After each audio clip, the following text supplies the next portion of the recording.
He is a bear. I've been staring at a photograph for 3 hours. Not a photo of anything new, just a pyramid. The same pyramid every human has seen 1,000 times, the Great Pyramid of Giza. Four limestone edges rising 146 meters out of the desert, built, they tell us, 4,500 years ago. And I cannot stop looking at it because something about the official explanation doesn't add up. Not the way I was taught to think about it, not the way most people think about it. There's a version of this story that's been on the shelf for decades, labeled fringe, dusty. I think it deserves a serious look. Here's what bothers me first. We know how to build things now. Modern engineering, steel cranes, laser-guided measurement, computer modeling that can simulate every load-bearing calculation before a single shovel hits the ground. And I'm looking at this pyramid thinking nobody alive today could build that. Not the way it was built, not with what they supposedly had, not to the precision they achieved. Let me give you the numbers. 2.33 million stone blocks. Average weight, 2.5 tons each. Some of the largest blocks weigh 80 tons. They were placed with tolerances so tight you cannot slide a piece of paper between adjacent surfaces. Not a credit card. A sheet of paper. Now here's the number that really gets under my skin. The official story says they built it in about 20 years. I actually pulled out a calculator for this, felt a little embarrassing. 2,300,000 blocks divided by 20 years is about 105,000 blocks per year. Divided by 350 blocks per day, divided by 24 hours is about 13 blocks per hour. That's one block placed every 5 minutes, around the clock, 7 days a week. 20 straight years. In the Sahara Desert, without wheel and axle crane systems, without steel tools, just copper chisels and wooden sledges and human muscle, according to the accepted story. 5 minutes per block, every block 2.5 tons.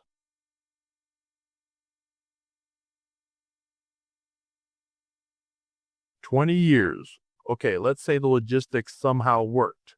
You still have to explain the precision. Moving 2 million blocks is a logistics problem. Getting every one of them placed flat and level within a fraction of an inch across a 230-meter platform, that's a measurement problem. The four corners of the Great Pyramid are accurate to within less than 1/20th of a degree of true north. The base is level to within 2 centimeters across the entire platform.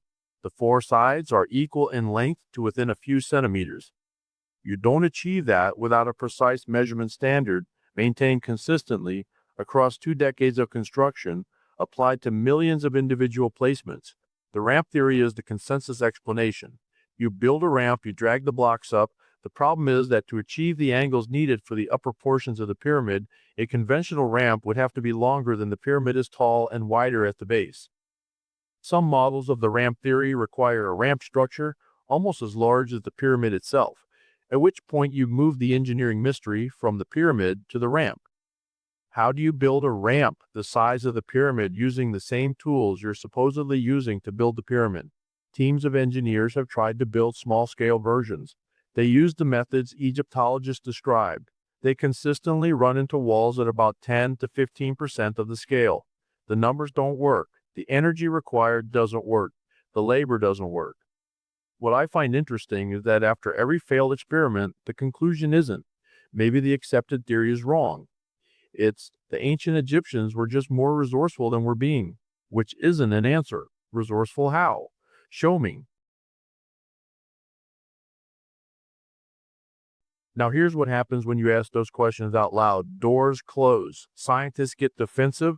The conversation gets labeled pseudoscience, fringe, conspiracy. Which is interesting because asking how a specific thing was built and saying the current explanation doesn't fully account for the physical evidence, that's not fringe. That's the scientific method. You don't handle anomalies by giving them a label. You investigate them. The official explanation is that these are tombs, burial chambers. The pharaohs built them to rest eternally. That makes cultural sense. Humans have always built monuments for their important dead. I accept that pattern. But most of the pyramids we've excavated don't have bodies in them. No mummies, no burial artifacts, just empty chambers. The Great Pyramid has a red granite box in the king's chamber that everyone calls a sarcophagus. No lid, no mummy, no inscription identifying the pharaoh. No evidence a body was ever in it. And that box is too large to fit through the passageways, which means it was placed during construction, not after. Whatever it was for, it wasn't a coffin they brought in to bury a king. There are other theories: energy generation, water processing, acoustic resonance. A researcher named Christopher Dunn spent his career as a master machinist and then applied that expertise to Egypt. His hypothesis is that the pyramid was an acoustically and electromagnetically engineered structure, a kind of power plant using the Earth's natural energy. That's a long reach, and I'm not saying I'm sold on it. But what I find compelling is that Dunn came to Egypt with a machinist's eye, and what he found in the measurements and tolerances was something that looks less like a tomb and more like a precision device. Now let me tell you about the Sphinx, because the Sphinx is the most interesting mystery at Giza, and it gets less attention than the pyramids. It shouldn't. In the early 1990s, a geologist named Robert Schoch went to Giza. Not an archaeologist, a geologist who studies how rock weathers.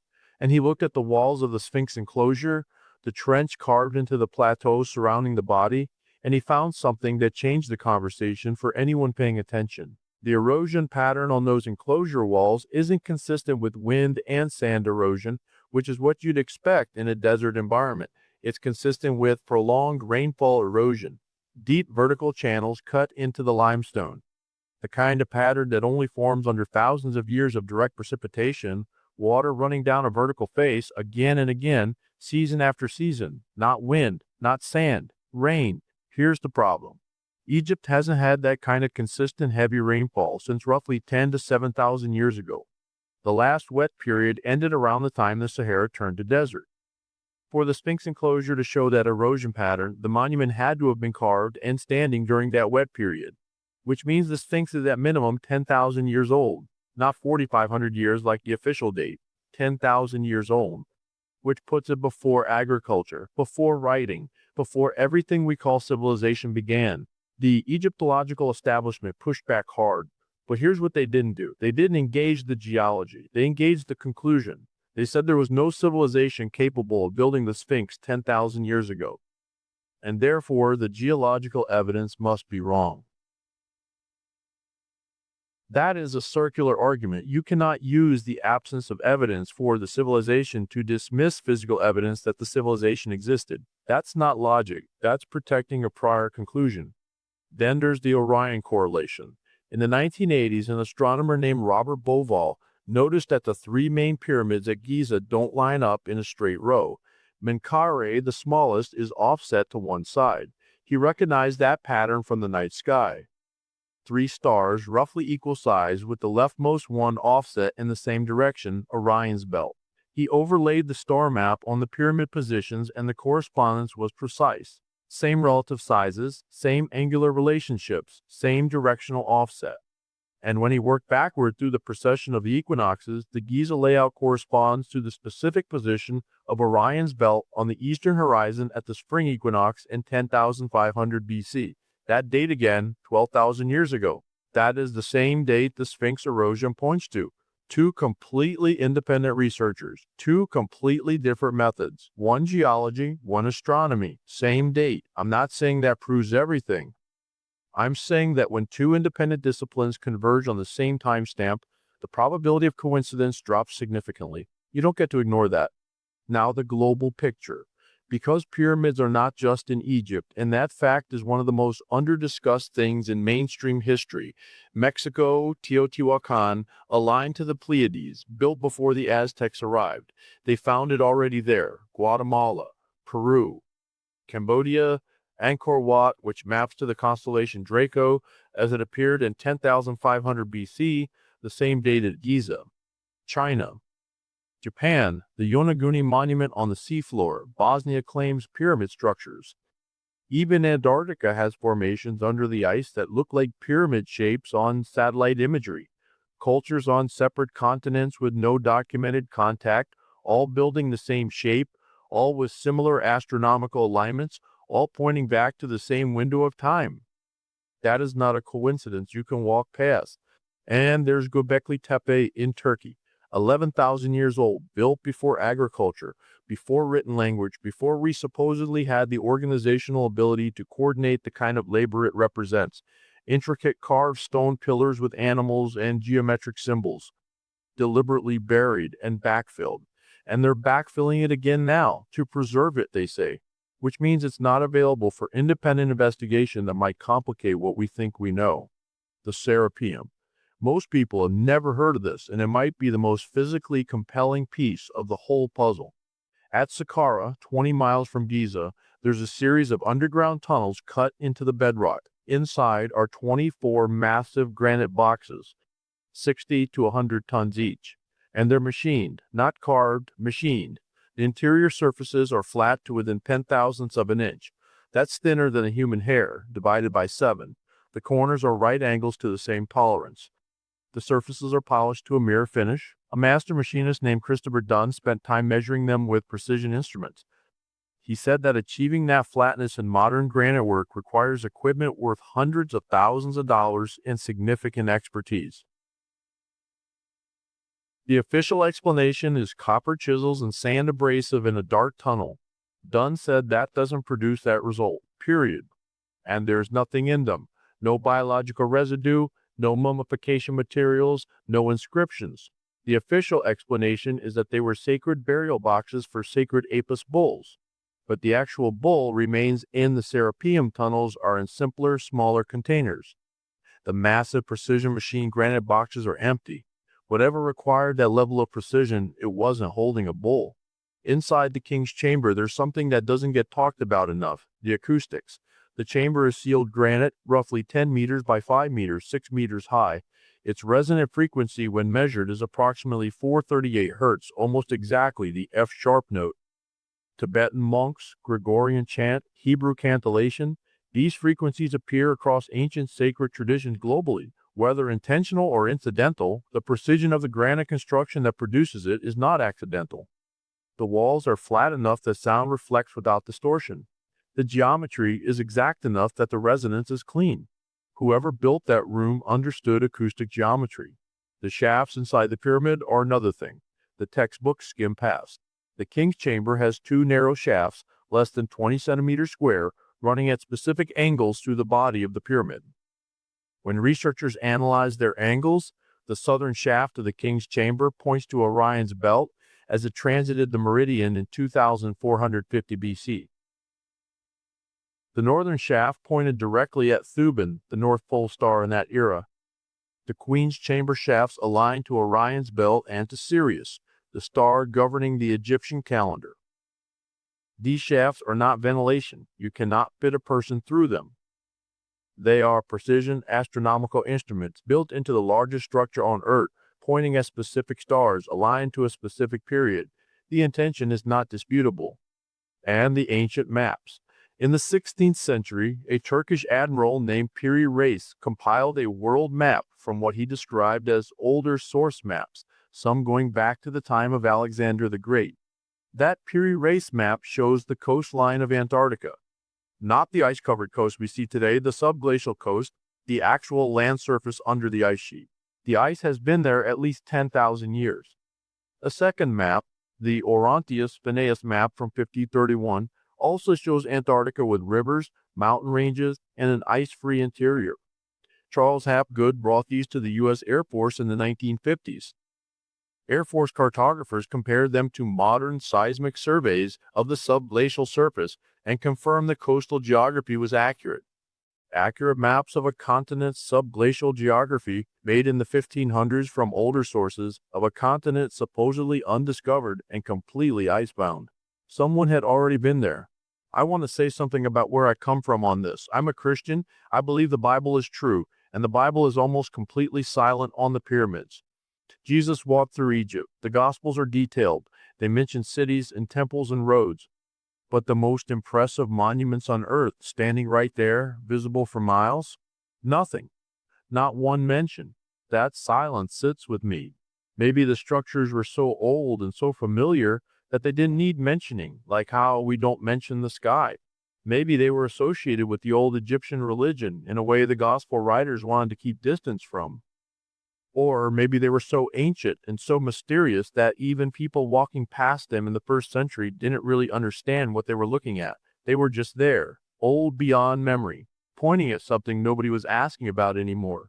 What I believe, separate from the archaeology, is that the ancient world understood something we've lost. Something about cycles of time, about the fragility of civilizations, about how to encode knowledge in a form that survives catastrophe. They built in the most durable medium available. The pyramids, the Sphinx, Göbekli Tepe, the Serapeum, they're all still here, still precise, still pointing at specific things in the sky, waiting for someone who asks the right questions with the right patience. The Grand Gallery. I need to say something about the Grand Gallery. If you've been inside the Great Pyramid, you've walked through it. It's the ascending passageway that leads to the King's Chamber, 47 meters long, corbelled on both sides, rising at a 26-degree angle. The ceiling is over 8 meters high in the middle of the pyramid.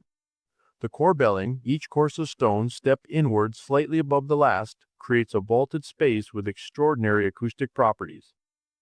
And running along both walls are a series of rectangular niches cut at precise intervals. No one knows what they held. Mechanical models suggest some kind of railed or groove system. The engineering of the corbelling itself, maintaining those angles and that precision across 47 meters, inside a structure being built around it, is a construction challenge that modern engineers have described as extraordinary. It's not a tomb feature. It's a corridor designed with intentional precision for an unknown mechanical or acoustic purpose. One more piece of evidence that ancient civilization was capable of precision engineering that we've underestimated, the Antikythera mechanism, recovered from a shipwreck off the coast of Greece in 1901, dated to approximately 100 BC. It's a mechanical orrery, an analog computer for tracking astronomical cycles. It models the movements of the moon, the sun, the 5 known planets, the Metonic cycle, the Saros cycle for predicting eclipses. It has 37 precision bronze gears. Its differential gear mechanism wasn't independently reinvented until the 17th century AD. It had an astronomical precision that wasn't matched again for over 1,000 years after it was lost, and it was found by accident in a shipwreck. How many of these devices existed? How many were built before the Antikythera one? What other precision mechanical devices from the ancient world are sitting on seafloors that have never been found? The Antikythera mechanism tells us that the ancient world was capable of extraordinary precision engineering that we wrote out of the history of science because we assumed it was impossible. And it's not just Egypt. Stonehenge gets more visitors than almost any monument on Earth, but most of them don't know that it was built in multiple phases over nearly 2,000 years. The earliest phase, the circular ditch and the bluestones, dates to around 3000 BC. The bluestones, weighing up to 4 tons each, were transported from Wales, 150 miles away. To this day, nobody has demonstrated a fully convincing mechanism for how they moved those stones across terrain that includes the Bristol Channel.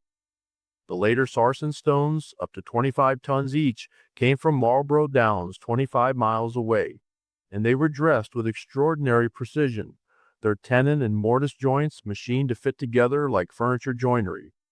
A stone circle. On a Salisbury plain, with furniture joinery. Newgrange in Ireland. Carnac in France, thousands of megalithic standing stones in alignments that go on for miles, oriented to the solstice sunrise. Angkor Wat in Cambodia, already mentioned. The Nazca lines in Peru, massive geoglyphs visible only from altitude, their full extent only understood from the air, and the civilization that built them had no known means of flight. The specificity of the Nazca lines, the precision of the lines, some of which run arrow straight for miles without deviation across uneven terrain, requires a consistent reference system and careful sequential measurement. The figures include spiders, monkeys, hummingbirds, animals not native to the Peruvian coast, drawn as if observed from above. Something is pointing at the sky. Something is pointing at specific things in the sky, across every culture, across every continent. And it's all pointing at the same window of time. That is not a coincidence you can walk past. There's the concept I keep coming back to, the idea of a message in a bottle. You write the message, you seal it in glass, and you throw it into the ocean.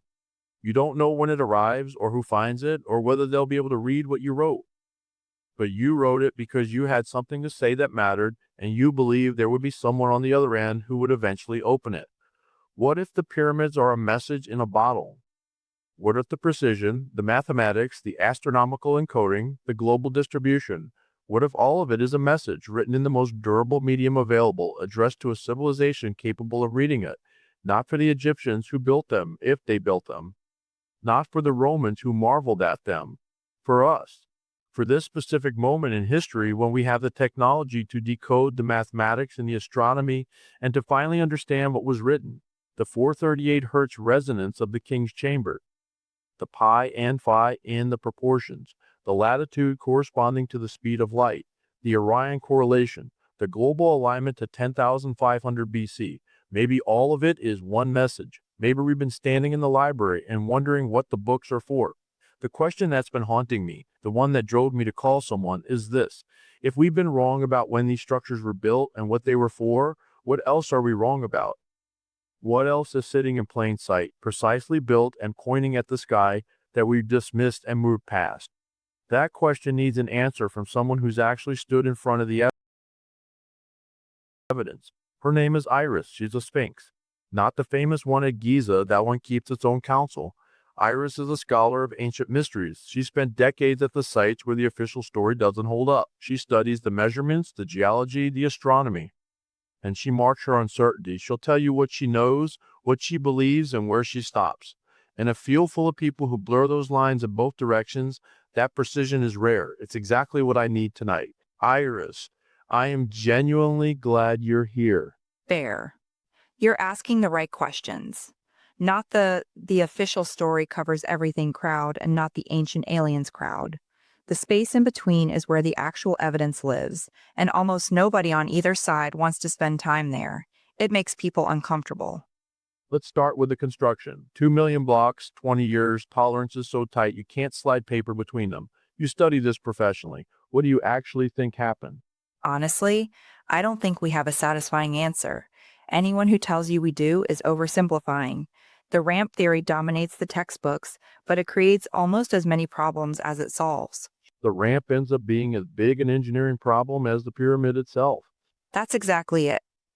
There's a French architect, Jean-Pierre Houdin, who came up with a more defensible model. Outer ramp for the lower courses, then a spiral internal ramp for the upper portion. Mechanically, that's more sound than a pure external ramp. But here's the thing. Nobody's confirmed it. In 2017, muon tomography found a large, unknown void inside the pyramid. Large, unknown, nobody's looked at it. So we have a more plausible theory about how it might have been built, a confirmed unexplained cavity in roughly the right location, and no follow-up investigation. That's where we are. Why? Why is no one looking at it? Access, and it operates on multiple levels. The Egyptian Supreme Council of Antiquities controls everything on the Giza Plateau, and getting permission for comprehensive interior scanning means years of bureaucratic process. Years. Years. Beyond the paperwork, there's a real political dimension. Egypt's national identity is built on the pharaonic achievement, the pyramids as the achievement of ancient Egyptian civilization. If independent researchers go in and find something that complicates that story, that has consequences the Egyptian government is aware of, I'm not calling it a conspiracy, but institutions behave like institutions when their identity is at stake. And Egyptologists who built careers on the current framework aren't rushing to fund investigations that might require major revisions. None of that is sinister. It's just how institutions work. Okay, two separate problems. Moving the blocks is one, the precision is another. Talk me through the precision specifically. Precision is a measurement problem at heart, and that's where the standard narrative has the most trouble. The north alignment of the Great Pyramid, within 1/20th of a degree, you don't get that from eyeballing it. You need years of careful astronomical observation, identifying circumpolar stars, tracking their positions over hundreds of nights, deriving true north from their movement patterns. The Egyptians clearly had sophisticated astronomers. Fine. So they had to be doing systematic astronomical observation over years just to establish the reference point before they laid a single block. Before a single block. And then they applied that precision as a construction standard consistently across 20 years of building. Every stone had to maintain alignment with reference marks derived from star positions. That requires a survey system more stable and more sophisticated than anything else we attribute to 2500 BC. And the base level, accurate to 2 centimeters across 230 meters. That's across a construction site the size of 10 city blocks. Whoever built this had systematic, repeatable, precisely calibrated measurement. That's scientific organization, whatever they called it. Let's go to the Sphinx.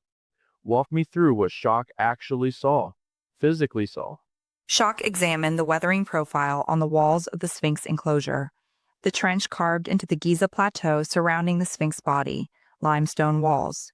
They show a specific erosion signature, deep vertical channels running up and down the face of the rock. That's the fingerprint of direct precipitation erosion. Water striking a vertical surface repeatedly over thousands of years, running down the face, carrying material away. It's distinct from wind erosion, which creates horizontal striations, and distinct from sand abrasion, which polishes the surface smooth. The enclosure walls show the rainfall signature.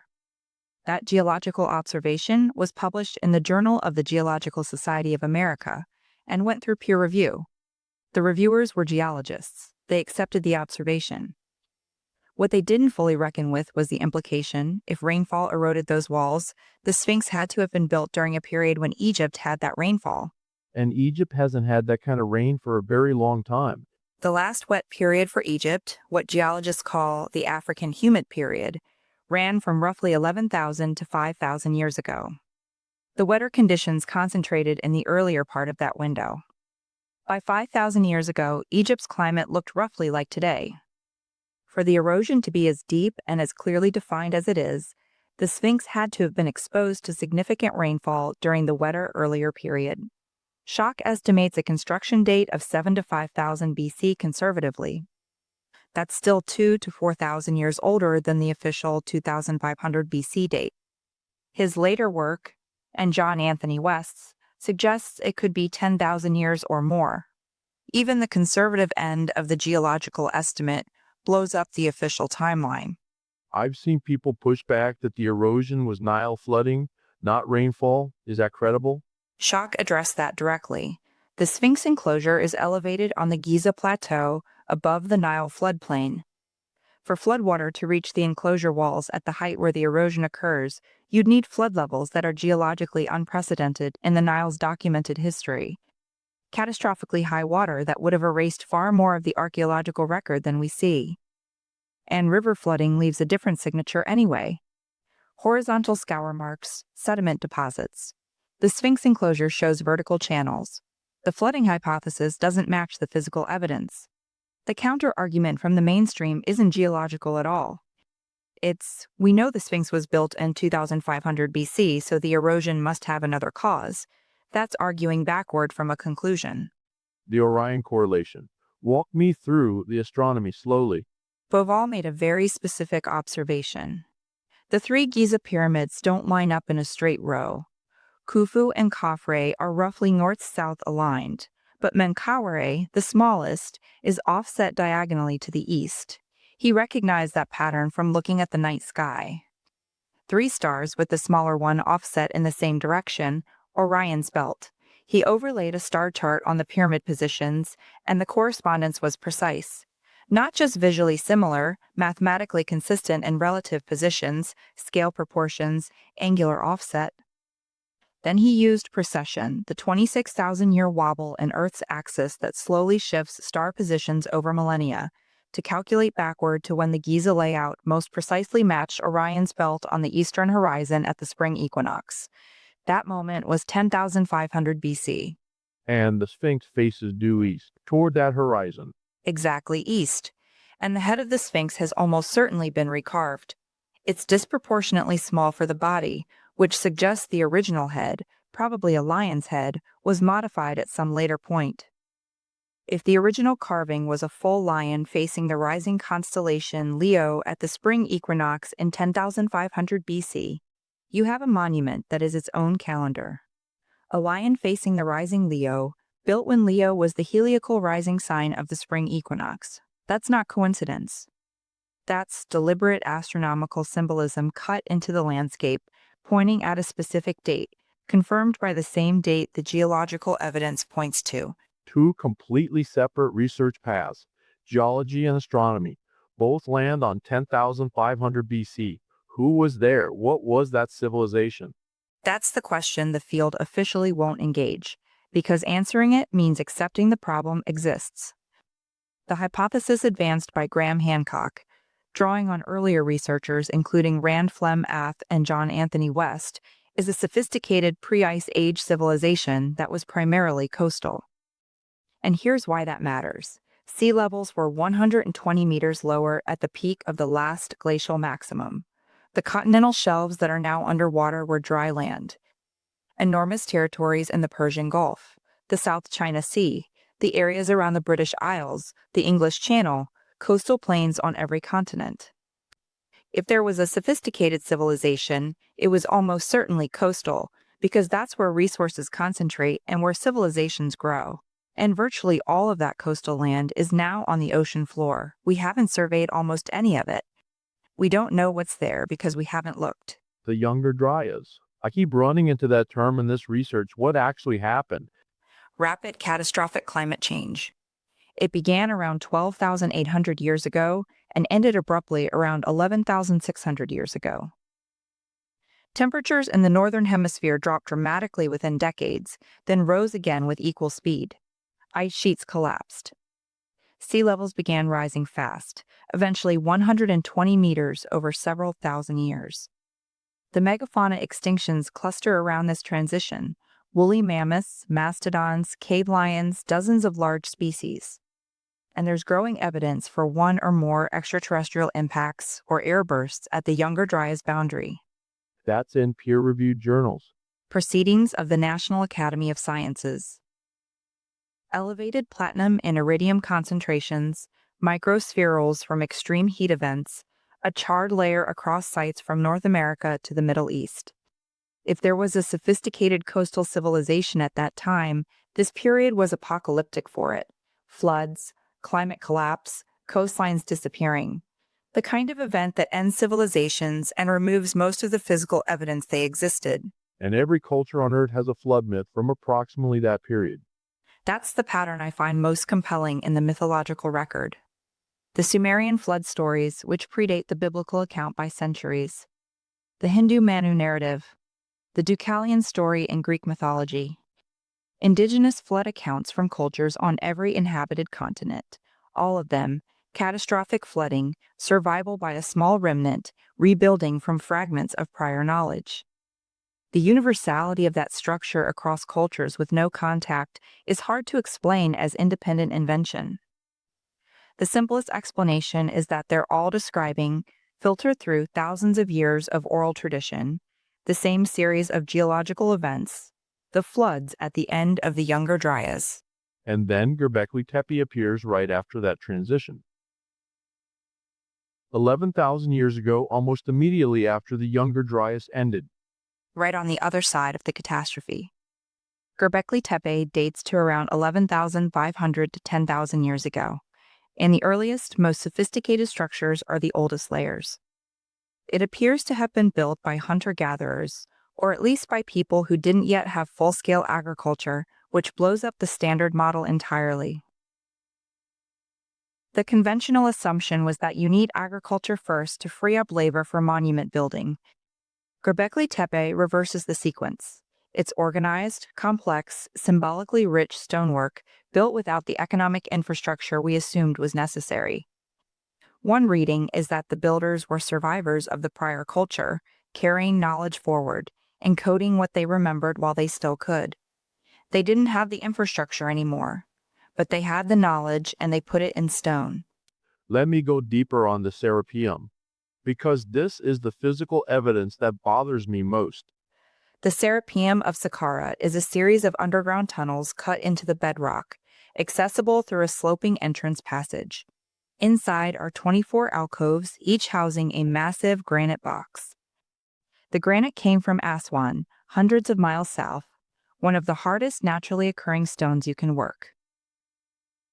The boxes are among the most precisely worked stone objects in the ancient world. Interior surfaces flat to within 10,000ths of an inch, across areas measuring roughly 2.5 meters by 2 meters. Right angle corners to the same tolerance. Mirror polished surfaces with no tool marks visible. Christopher Dunn measured them with the precision straight edge and a machinist square, tools he used daily in his professional work in aerospace manufacturing. His conclusion: the interior surfaces were finished to a precision that is not achievable with the tools the ancient Egyptians are supposed to have possessed. What would actually be required to achieve that precision with stone? In modern granite work, that level of flatness requires precision surface grinding. Diamond-impregnated wheels running at high speed, then lapping with progressively finer abrasives, then final polishing. The equipment runs into hundreds of thousands of dollars. You need a stable machine setup, consistent material removal rates, precision metrology at every stage. Now do that to a surface 2.5 meters wide, inside a box weighing 60 to 100 tons, inside an underground tunnel with copper tools and sand abrasive. Dunn said flatly, not possible, not difficult, not slow, not possible to that result with those tools. Something else made those surfaces. Laps, copper chisels, sand abrasive in a dark tunnel on a 60-ton granite box. In a tunnel so narrow you can barely turn around. And the boxes weigh more than a loaded semi-truck. The official explanation requires you to not ask what the process actually looks like in practice. The Grand Gallery. What is it in your reading? The Grand Gallery is the structure inside the pyramid that most clearly doesn't fit the tomb model. It's a corbelled chamber 47 meters long and over 8 meters high at its apex, rising at a 26.5-degree angle to the king's chamber. The corbelling is executed with the same precision as everything else in the pyramid, each successive course stepping inward about 6 centimeters, maintaining the angle perfectly. Along both side walls are 27 niches cut at regular intervals, too regular to be incidental. The leading mechanical hypothesis is that these niches held some kind of timber or metalworking framework. But that doesn't explain why the space is 8 meters high. A working corridor doesn't need to be 8 meters high, and the acoustics are significant. The corbelled vault creates a standing wave resonance. When someone vocalizes in the right frequency range at the lower end of the gallery, the reverberation fills the entire space. Either that's accidental, which seems unlikely given the precision of everything else in that structure, or it was designed. If it was designed, the Grand Gallery is an acoustic chamber built at the heart of the pyramid for a function we haven't identified. Let's talk about sacred geometry. What's actually encoded mathematically in the Great Pyramid? The ratio of the base perimeter to twice the height equals pi 3.1159 to 4 significant figures. The ratio of the slant height to half the base length equals phi, the golden ratio, 1.618, to similar precision. Both pi and phi are irrational numbers you don't encounter without deliberate mathematical inquiry. You don't arrive at phi by counting sheep or measuring grain. You find it by studying proportional relationships in natural forms, the spiral of shells, the arrangement of seeds, the branching of trees. Knowing phi means you've been doing systematic mathematical study of nature. The fact that both pi and phi appear in the same structure, together at that precision, is a signature of intent, not approximation, not accident. Tell me about the speed of light, because when I first read that I had to check it 3 times, The Great Pyramid's latitude is 29,979,245.8 degrees north. The speed of light in meters per second is 299,792,478. Move the decimal and they're identical to 9 significant figures. The obvious dismissal is that the meter is a modern unit, so the builders couldn't have known it. But the meter is defined as 1/10,000,000th of the distance from the equator to the North Pole, a definition based on the size of the Earth. And separately, the dimensions of the Great Pyramid's base encode the circumference of the Earth. Multiply the base perimeter by 40,200 and you get the equatorial circumference. Multiply the height by 40,200 and you get the polar radius. The number 40,200 is half the number of seconds in a day, a time-based constant. So the pyramid dimensions encode the shape of the Earth in an astronomical time constant at the same time.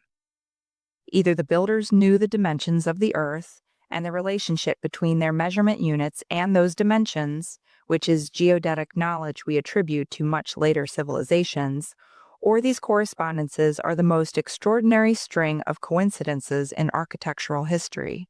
They knew the size of the Earth. The evidence is consistent with it. Eratosthenes calculating the Earth's circumference in 240 BC was considered a remarkable intellectual achievement. The Great Pyramid may have encoded the same information 2,000 years earlier. Either they derived it independently through sophisticated geodetic measurement, or it was inherited from an older tradition that was already doing this kind of systematic empirical work. Either way, it rewrites when humans were capable of it. Let's talk about the global pattern. Because the astronomical orientations across cultures all pointing to the same date feels like the most powerful piece of all this. It gets underweighted in popular coverage, which tends to focus on the physical similarity of the pyramid shape. The shape could arise independently. It's a stable structure. Multiple cultures might discover the advantages of the pyramid form without contact. But the astronomical orientations are specific. Teotihuacan aligns to the Pleiades at the precise azimuth of their zenith passage in 50 AD, which also corresponds to a Pleiades alignment in the earlier precessional cycle at roughly 10,500 BC. Angkor Wat mapped the constellation Draco as it appeared at the spring equinox in 10,500 BC. The Giza complex maps Orion's belt at the same date. These aren't vague similarities.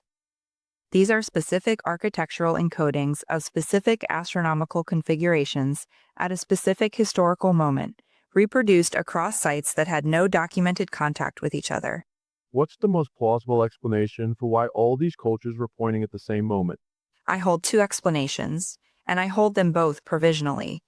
The first is that there was a common source culture, the pre-Younger Dryas civilization, that established an astronomical tradition encoding that date as significant, probably because it was the time before the catastrophe, and survivors carrying that tradition influenced the successor cultures in Egypt, Mexico, Cambodia.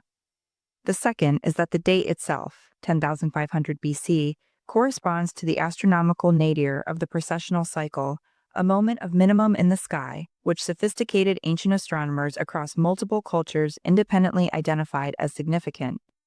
These aren't mutually exclusive. What I'm confident about is that the convergence isn't coincidental. Something is being encoded. Who did the encoding, I hold with less certainty. If these cultures shared a common knowledge source, what does that transmission actually look like? Thousands of miles, thousands of years. The transmission mechanism is where the hypothesis is most underdeveloped, and I want to be honest about that. How does it actually move? That's the part I can't get my head around. The strongest version goes like this. A pre-catastrophe civilization with maritime capability, the ability to navigate open water, had settlements or contact with populations across a wide geographic range. When the catastrophe hit and sea levels rose, that civilization lost its infrastructure. Survivors dispersed with knowledge, astronomical knowledge, geometric knowledge, engineering principles into the populations they'd had contact with. Those populations weren't starting from zero. They'd received fragments of a system they didn't fully understand. What they preserved was the most symbolically charged element, the astronomical record of the time before the flood, encoded in the orientation of their sacred structures. Think of it as distributed backup. If you know a catastrophe is coming, and you can't preserve the whole civilization, you preserve the most important data in the most widely distributed and durable form available. Stone monuments oriented to permanent celestial positions. 12,000 years later, we can still read the timestamps. Let me ask you about Pumapunku directly because that's the site that gets dismissed as alien construction most often, and I want to understand what the physical evidence actually shows. Pumapunku is part of the Tiwanaku complex in Bolivia, at about 12,500 feet elevation in the Andes. The primary stone is andesite, extremely hard igneous rock, and the precision of the stonework is different from Egypt. At Egypt, you have precision in fitting and alignment.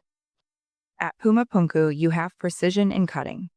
H-shaped interlocking blocks with channels and slots that fit together like machined components. Drill holes of perfectly consistent diameter running through the stone with no deviation along their length. Surfaces cut to straightness with no visible tool marks. The cuts through andesite look, and there's really no other way to describe it, they look like they were made by a machine with a consistent cutting tool moving at constant speed. Not chipped, not abraded, cut. In a material that bronze tools don't cut cleanly. And there's no documentary evidence of how it was done. None. Tiwanaku had no writing system. The site was partially demolished by Spaniards who used the stones for building material. What remains is extraordinary stonework with no explained production method in a material that shouldn't be workable with the attributed tools, at an altitude where the logistics alone are brutal. The conventional explanation is patient labor with stone tools. That's not impossible. But patient abrasive labor with stone tools produces a rougher, more irregular result than what you see at Pumapunku. What you see there looks like it required something that could maintain very high, consistent cutting force across a very hard material. We don't know what that was. Let's go to the Hall of Records. Edgar Cayce, 1930s, predicted a chamber under the right paw of the Sphinx containing records of Atlantis. That sounds completely wild. And then in 1996, they actually detected something there. The Shore expedition in 1996 used seismic sounding equipment to survey the Sphinx Plateau. They found subsurface anomalies, density variations consistent with one or more hollow chambers, in the area beneath and immediately in front of the Sphinx, including near the right paw. They were operating with Egyptian government permission. That permission was withdrawn before they could investigate directly or run additional surveys. The stated reason involved preservation concerns. Independent researchers have since sought permission for comprehensive ground-penetrating radar and muon tomography surveys of the Sphinx Plateau. Access has been repeatedly denied or deferred. I want to be precise here. The anomalies are documented. What they are, artificial chambers, natural voids, collapsed geological features, is unknown because no one has been allowed to look. If the Hall of Records is there, if there are artifacts or texts from a pre-dynastic civilization under there, what happens to everything? Almost everything gets rewritten. The history of human civilization gets revised backward by at least 5,000 years. Every major museum's Egyptian collection has to be reinterpreted in light of a pre-dynastic culture that predates what was previously thought. The foundational texts of Egyptology need revisiting. The entire field of prehistoric archaeology, its assumptions about when and how civilization emerged, gets restructured. Educational curricula change. And the political implications for Egypt are enormous, because the standard narrative of Egypt invented civilization changes significantly if a prior culture built the monuments Egypt inherited and incorporated. The disruption would be comparable to confirmed evidence of extraterrestrial life, not in the "that's impossible" sense, but in the every framework we use to understand ourselves needs updating sense, which is probably part of why there's no urgency to investigate. You've mentioned institutional self-preservation a few times. I want to push on that because there's a legitimate scientific establishment that does good work, and I don't want to throw that out. How do you tell the difference between real suppression and just normal institutional conservatism? That's a distinction I think about carefully. Normal institutional conservatism looks like this. A researcher presents a novel hypothesis. It gets criticized on methodological grounds. The researcher revises. The evidence gets tested by others. Eventually, the community updates its view. That's science working. What I observe in this field is something different. Shok's geology was published and peer-reviewed. The criticism was not methodological. Nobody produced a counter-geological argument that explained the erosion pattern differently. The criticism was archaeological. We know when the Sphinx was built, so the geology must be wrong. Using historical assumption to dismiss physical evidence rather than revising historical assumption in light of physical evidence, that's not conservatism. That's ideology. Similarly, the response to Hancock's Netflix series wasn't a scientific rebuttal. It was credentialed people asking a streaming service to restrict access to ideas. Laughs. Scientists asked Netflix to put a warning label on a documentary. And Netflix declined, to their credit. Science doesn't need warning labels. Science produces counter-evidence. The moment you're asking a corporation to gatekeep ideas instead of testing them, you've stepped outside the scientific method. What about the criticism that the alternative researchers are too speculative, that Hancock overstates things? Some of that criticism is fair. Hancock sometimes presents hypothesis as more established than it is. His documentary style doesn't always mark uncertainty clearly enough for a general audience. Boval is more careful about distinguishing what he knows from what he infers. Schock is the most rigorous. He publishes in peer-reviewed journals with complete methodology and is scrupulous about the limits of his claims. If you want to engage the alternative hypothesis honestly, engage Schock's geology. That's the piece that survived the most scrutiny and is hardest to explain away. Most of the public debate focuses on Hancock's more speculative claims. The geological evidence for the Sphinx's age is a different matter. It has a specific, testable, peer-reviewed evidentiary basis, and the mainstream response has been largely to ignore it rather than refute it. Tell me about your fieldwork. Where have you been? What stopped you? I've spent extended time at Giza, inside all three main pyramids, in the King's Chamber and the Queen's Chamber, in the descending and ascending passages. Days in the Serapeum, Teotihuacan and Palenque, Puma Punku and Tiwanaku, Angkor Wat, Göbekli Tepe, before the backfilling started, the megalithic temples of Malta, which most people haven't heard of, but which are extraordinarily well preserved and date to 5,500 years ago. At every site, something happens when you're in front of the actual stonework that photographs don't prepare you for. The scale is one thing. You can't really understand from images how massive these structures are. But what stays with me more is the precision. You put your hands on the actual stone and you feel what was done to it. That contact changes something. What's the single piece of physical evidence, something you touch, that you cannot explain within the standard framework? The remaining casing stones at the base of the Great Pyramid. Most people don't know the pyramid was originally covered in roughly 144,000 polished white Tira limestone casing stones, denser and finer grained than the core blocks. Most were stripped in the 14th century to build Cairo. A few remain at the base, partially buried. I've put a precision straight edge against those surfaces. They're flat to a standard I associate with machine finishing, polished to near mirror reflectivity. Fitted to adjacent stones with less than 0.5 millimeter gap across surfaces 8 feet wide. That gap tolerance, consistent across what was originally 22 acres of facing stone, I don't have a satisfying explanation for. I've asked every machinist and stonemason I know. The honest answer I get is, we don't have a process that produces that result at that scale with the tools the Egyptians are supposed to have had. Standing in front of the Great Sphinx, what did that feel like? The photographs don't prepare you for the scale. The face is taller than a 2-story building, the body is longer than a city block, and then there's the posture. It faces due east, exactly east. It has been facing east, toward the horizon where the sun rises and where Leo rose at the spring equinox 12,000 years ago, for longer than any human institution has been continuous. Whatever it was built to watch, it hasn't moved. It hasn't stopped watching. There's a quality to that sustained attention across that span of time that I find difficult to put in scientific language. It's the posture of something that knows something is coming and is positioned to see it first. You're a sphinx. You're literally the mythological type, the ancient world stationed at the threshold of knowledge. Does that weight of identity affect how you carry this work? It gives the work a particular texture.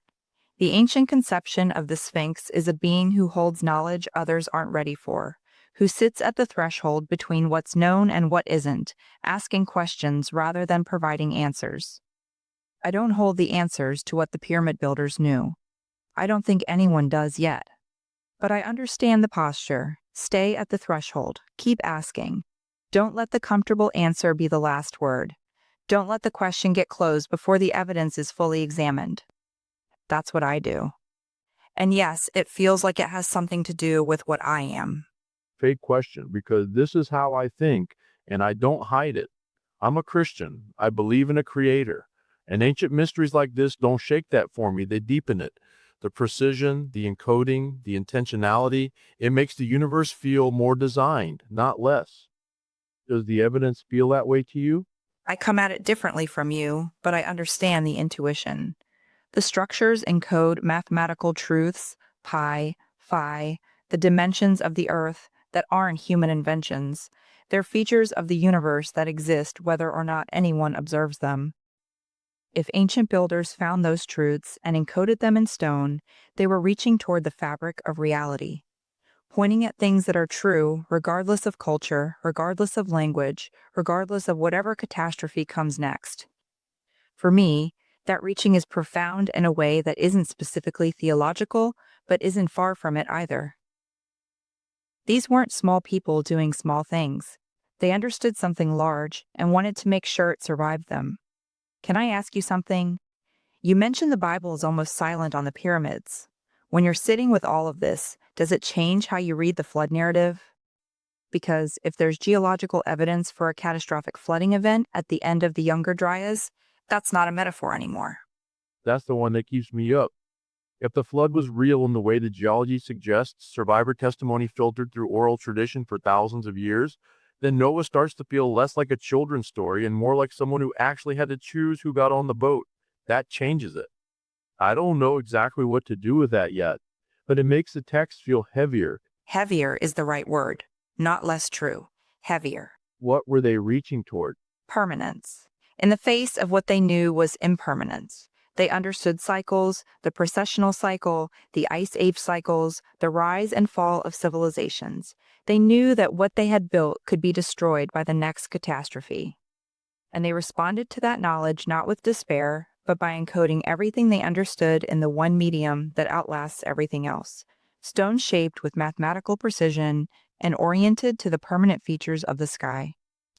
The message in the mathematics isn't just, we were here. It's, we understood this. We knew the shape of the Earth and the movement of the stars and the ratios embedded in living nature. And we built this so that when the next civilization is ready to ask the right questions, the answers will still be here. That's what I hear in the evidence. An act of extraordinary generosity across time. Don't lose it again. Don't lose it again. Because if the hypothesis is right, if there was a prior sophisticated civilization and it was catastrophically destroyed, we already lost it once. Everything that civilization knew. Everything it had discovered and built. All of it gone except for the stone monuments it left behind. And we've had those monuments for thousands of years and we're still arguing about whether they're tombs. Maybe that's the saddest part of this story. Not that the knowledge was lost, that we found the monuments and still didn't bother to read them. One more thing before final round. What would you say to the person who's hearing this and thinking, this is interesting, but I don't want to become the person at Thanksgiving who talks about pyramids and loses all credibility? How do you engage this seriously without going off the deep end? Start with what's peer-reviewed and measurable. Schock's geological paper is in a major geology journal. You can read it. The muon tomography study that found the unknown void is in Nature. The Younger Dryas impact hypothesis is in the Proceedings of the National Academy of Sciences. None of this is fringe. These are legitimate scientists publishing in legitimate journals. Start there. Then look at the anomalies those papers document, the erosion pattern, the void, the serapeum tolerances, the Puma Punku stonework. Ask yourself whether the mainstream explanations actually address those specific anomalies. If you find gaps, mark them and hold them as open questions. That's not conspiracy thinking. That's intellectual honesty. You don't have to accept the most dramatic alternative theory to acknowledge that the standard explanation has unresolved questions. Acknowledging unresolved questions is what science is supposed to do. Start with the peer-reviewed evidence. Mark the gaps. Don't jump to the conclusion. And don't be afraid of uncertainty. The most honest position on a lot of these questions is, I don't know yet. The evidence is consistent with an older and more sophisticated origin than the mainstream accepts. But I don't know what that civilization was, how it was organized, what happened to it, or exactly what knowledge it had. I hold that uncertainty as an invitation, not a problem. Keep looking. The evidence is there. It's been there for thousands of years. It'll still be there tomorrow. Let me ask you about the Malta temples, because most people have never heard of them, and I think they deserve more attention than they get. The temples of Malta are among the oldest freestanding stone structures on Earth. They predate Stonehenge by 1,000 years and the Egyptian pyramids by over 1,000, with the oldest phases dating to roughly 5,500 years ago. A few things make them remarkable.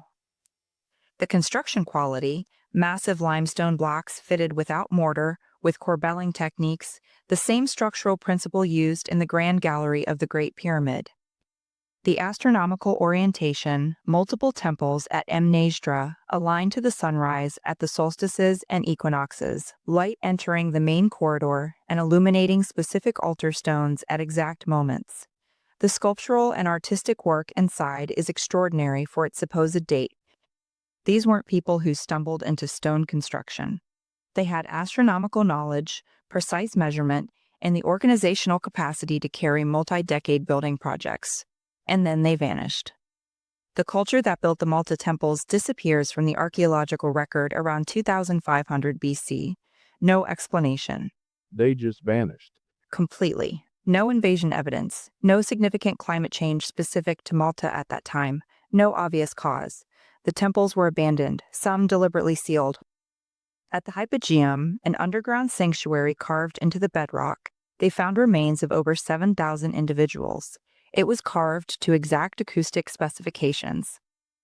Its resonant frequency is around 110 Hz, in the range of a human male bass voice, and the space creates a specific reverberation where sound produced at one end is heard throughout the entire complex. Same acoustic intentionality as the King's Chamber in Egypt. Different culture, different place, different millennium. Same engineering principle. This keeps happening. Independent cultures separated by thousands of miles and thousands of years applying the same acoustic and astronomical knowledge to their sacred structures.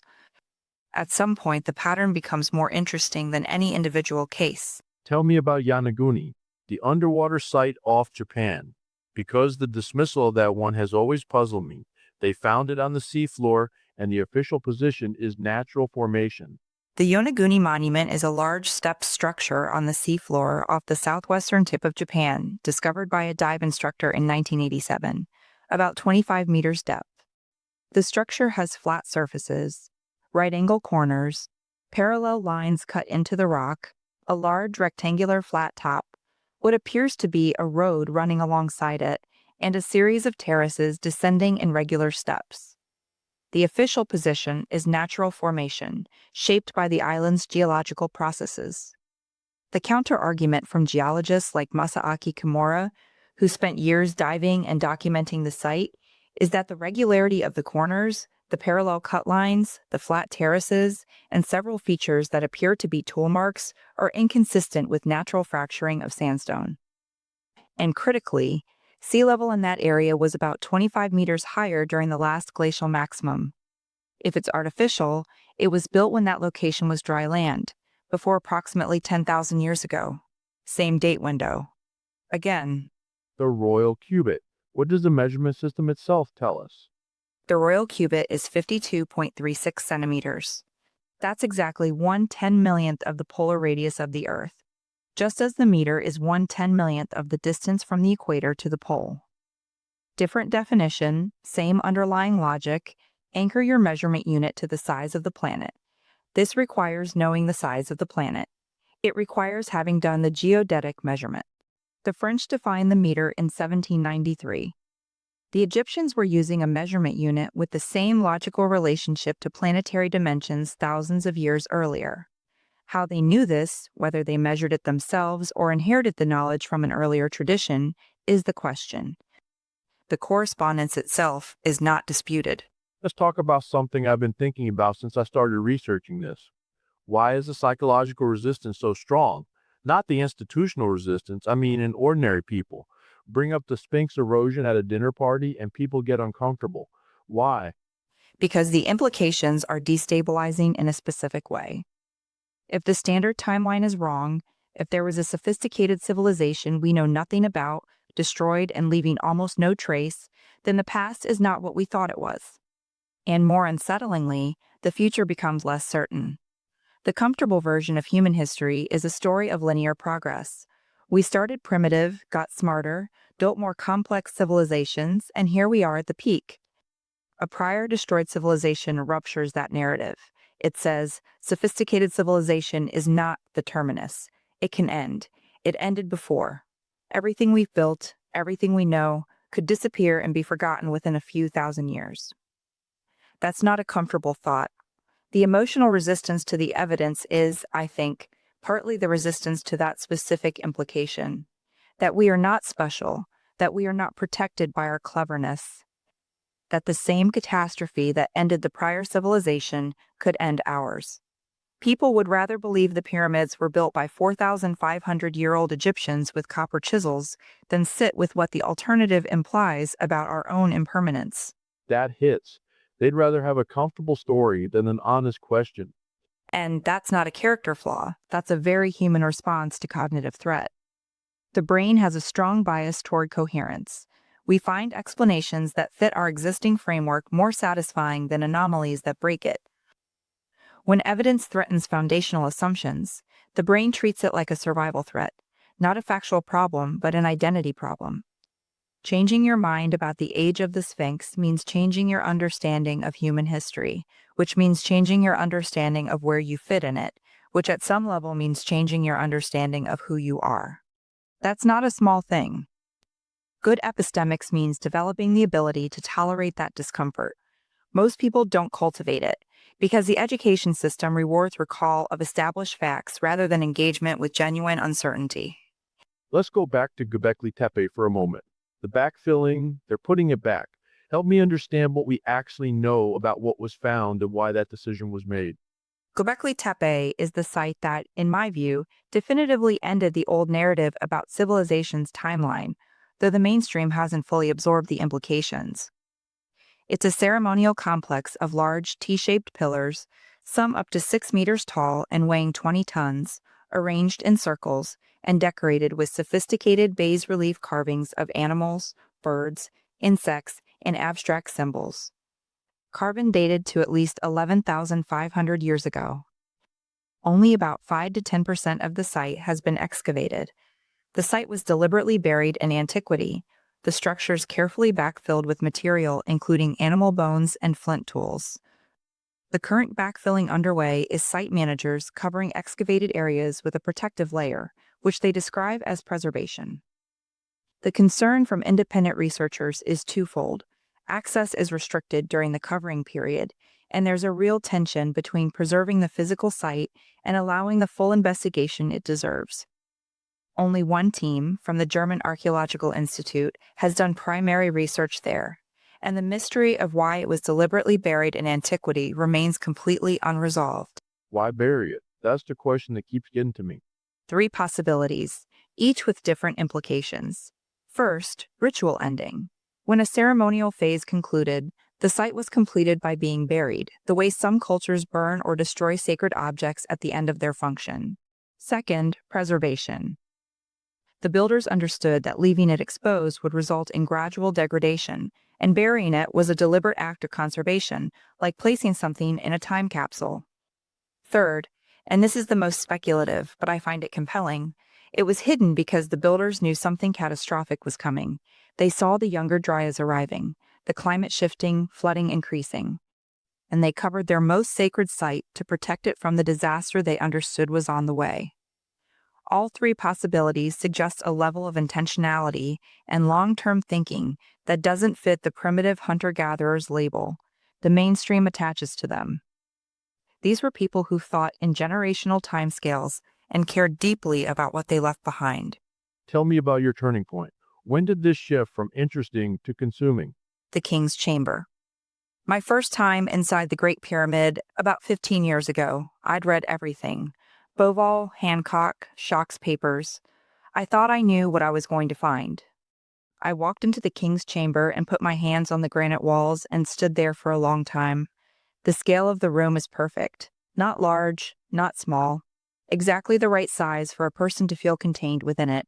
The silence is absolute. You're inside 2.3 million stone blocks. The outside world is completely gone. And the granite itself is something photographs don't communicate. It has a specific feel, a specific weight in the room, a specific quality of resonance when you speak. Standing in that chamber, I couldn't make myself believe it was built for a dead pharaoh to lie in. Whatever the purpose of that space was, it was built for a living person to stand in, to experience something. I didn't leave with answers. I left with a completely different relationship to the questions. Have you been inside the Great Pyramid? I have it, and now I genuinely don't know if I'm ready. I think I'd just sit in there and not come out. Laughs. That's actually the right response. Most people rush through it in 20 minutes. They've got a tour group behind them. You need to be in that chamber alone or close to it and just be still. What do you wish the mainstream archaeological community would do differently? Allow comprehensive scanning of the Giza Plateau. Muon tomography, ground-penetrating radar, full seismic surveys, the Sphinx interior, the sub-Sphinx area, the interior of the pyramids, all of it, and make the data open access. Publish the raw findings before interpreting them. If the standard model is right, open data confirms it and strengthens it. If there are anomalies, open data puts them on record for the scientific community to engage. The refusal to allow this, after muon tomography found a large, unknown void inside the most studied structure on Earth, and that void has sat uninvestigated for a decade, is where the institutional credibility is bleeding out. Not from the alternative researchers, from the mainstream's own behavior in the face of its own evidence. You can defend your theoretical framework. You cannot claim scientific rigor while refusing to investigate the anomalies your own methods revealed. That's the contradiction. You study mythology formally before you studied archaeology. How do you use myth as evidence? Because the skeptic's move is always, that's just stories. Oral tradition is data. Not the same kind of data as stratigraphy or radiometric dating. Different limitations, different failure modes, different types of distortion over time. But it is data. The specific content of flood myths, the warning, the vessel, the survival of a remnant, the destruction of the prior world, the rebuilding, is structurally too specific and too consistent across traditions with no contact to be pure invention. The universality of that pattern suggests encoding of real events. Graham Hancock's America Before documents indigenous American flood traditions in detail. Many describe astronomical phenomena associated with the flood, specific stars, specific seasons, that are consistent with what astronomers calculate would have been visible during the Younger Dryas transition.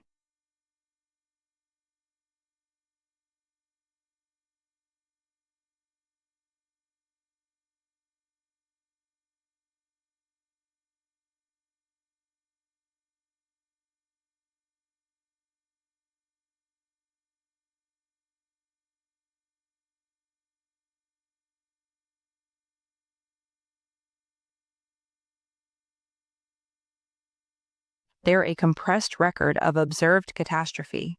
The discipline is learning to read them without projecting your assumptions onto what they mean. Last question before final round.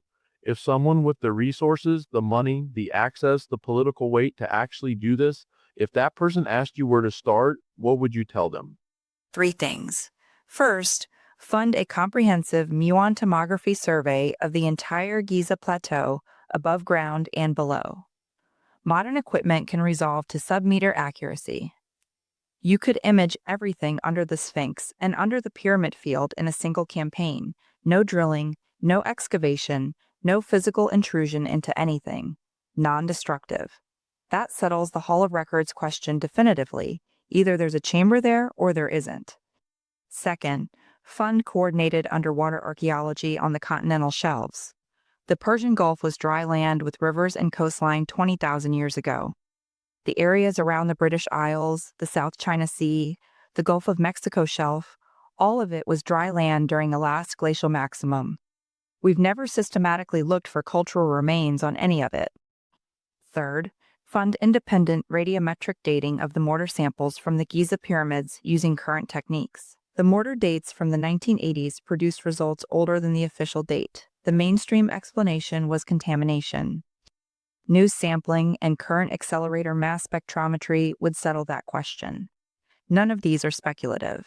They're straightforward scientific investigations using available technology. The only question is whether anyone will fund them. Let me ask you the inverse question. What would change your mind? What would convince you the mainstream is right? That's the most important question you can ask, and I want to answer it carefully.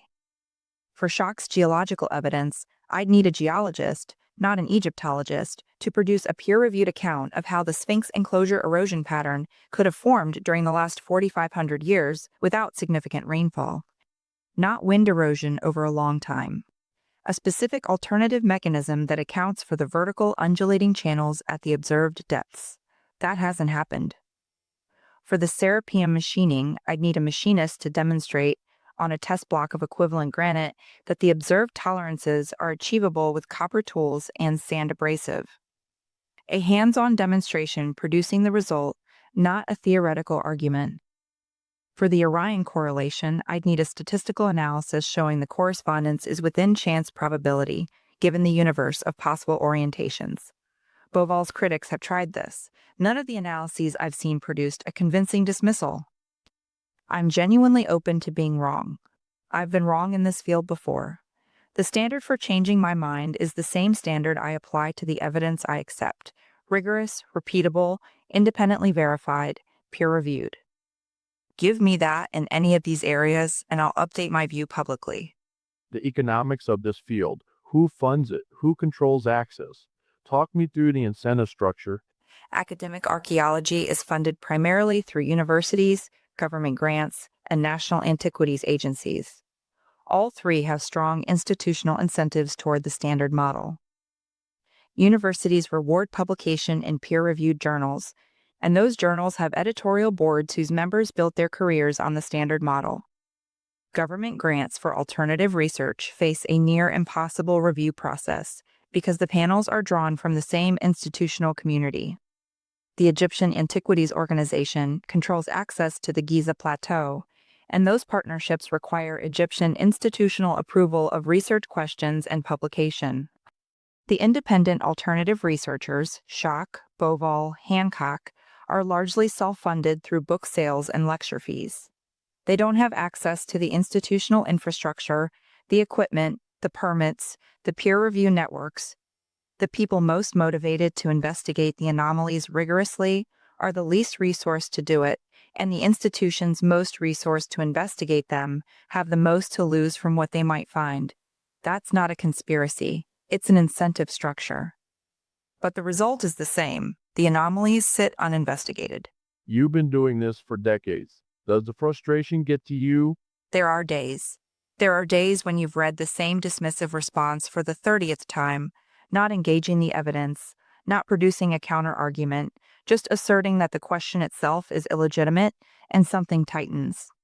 But I've come to see it differently in the last decade. The question isn't going away. Every year there are more peer-reviewed papers with anomalous results. The scanning technologies improve and find things the conventional framework didn't predict. The muon tomography void is in Nature. The Younger Dryas impact hypothesis is in PNAS. Göbekli Tepe pre-agricultural construction is in every major journal now. And the generation of archaeologists currently in graduate school grew up reading Hancock and watching documentaries about this. They're going into the field with different questions. The institutional resistance will eventually lose. The anomalies are too many. The technology to investigate them is too available. The standard model's explanations are getting harder to defend, not easier. Not fast enough, but real. What's the thing you most want people who hear this tonight to carry with them? Precision. I want them to carry the habit of precision, not skepticism in the sense of reflexive dismissal, and not credulity in the sense of accepting the most exciting narrative. Precision. Ask exactly what the evidence shows. Ask exactly what the mainstream explanation claims. Compare them directly. Mark where they match and where they don't. Hold the gaps as open questions rather than closing them prematurely in either direction. The structures don't need you to come to a conclusion. They've been waiting 12,000 years. They can wait while you think carefully. What they can't afford, what we can't afford, is another generation that walks past them on the way to the comfortable story. Look at them. Really look. They are the most precisely built, most durably constructed, most mathematically rich artifacts in human history. Something built them that understood things we're still working to understand, and that something was us, or something very like us. That's not a small thing to sit with. That's the whole game. All right, final round. Fast answers. First honest thing that comes up. Ready? Ready. Oldest structure you believe humans built. Something on the ocean floor we haven't found yet. 15 to 20,000 years ago, my best estimate. We haven't looked. One place. Full access. Zero bureaucracy. Where do you go? Under the Sphinx. Right paw. Straight down. No hesitation. Biggest fear about what you'd find there. That we find exactly what the hypothesis predicts, evidence of a prior civilization, and the world chooses the comfortable story anyway. That would be harder to live with than being wrong. Do you believe Atlantis was real? I believe Plato described something real. A sophisticated coastal civilization destroyed by catastrophic flooding around 9600 BC is consistent with what the geological record shows. Whether he called it accurately or mythologized the details, I don't know. But the underlying event, I believe, happened. One living researcher doing the most honest work in this area. Robert Schock. He published under his real name in a field that was going to punish him for it with rigorous methodology, and the geology has held up for 30 years. That's integrity. If you could send one piece of knowledge to the civilization that builds after this one, what do you send? The mathematics, phi and pi, and the dimensions of the Earth, encoded in the most durable structure you can build, oriented to the permanent stars. Whatever is coming next, make sure the math survives it. Is something watching us the way the Sphinx watches the horizon? I hold that the universe is paying attention. I hold it loosely. But the intentionality I see in these structures makes me think the builders believed it, and they were not fools. Last one. The pyramids. One sentence. What do they say? You've been here before, and you forgot. Don't forget again. That's the show. That's what I've been sitting with for 3 hours, staring at a photograph. Not the pyramid itself, the silence around it, the questions that aren't being asked loudly enough. The thing sitting right in front of us, precisely built and pointed at specific stars, labeled as tombs and left alone. Iris gave me better questions than I walked in with. She told me what she knows, what she believes, and where she stops, and she drew those lines clearly. That's more intellectual discipline than most people bring to much easier topics. I'm grateful for it. The pyramids are still standing, still precise, still pointing at the same stars at the same angle they've been pointing at for longer than any empire has lasted. Something built those. Something understood the earth and the sky and the mathematics of living things well enough to encode all of it in stone, to a precision we can barely match today. That's worth asking about. That's worth more than a dismissal and a label. I'm going to keep asking. I believe that's what we're here to do. Not to accept the comfortable version, not to jump to the entertaining version either. Look at what's actually there, measure it honestly, and keep asking why until the answer doesn't have any holes in it. Long project, but the evidence is patient. It's been waiting 12,000 years. It'll wait for me. If this conversation got under your skin, go look. Schock's original paper is findable. Boval's Orion correlation work is findable. The Younger Dryas impact hypothesis is in peer-reviewed journals. The Serapeum measurements are documented. Read the mainstream too. Let the evidence land before you decide what it means. The structures are patient. The math doesn't change. The stars are still there. He is a bear. I'm bear. Iris was our guest tonight, and I'm grateful for every honest answer and every honest I don't know. Next week, we're somewhere different, but the questions will be worth asking. Pull up a chair, pour yourself something worth drinking, join us. Good night. He is a bear.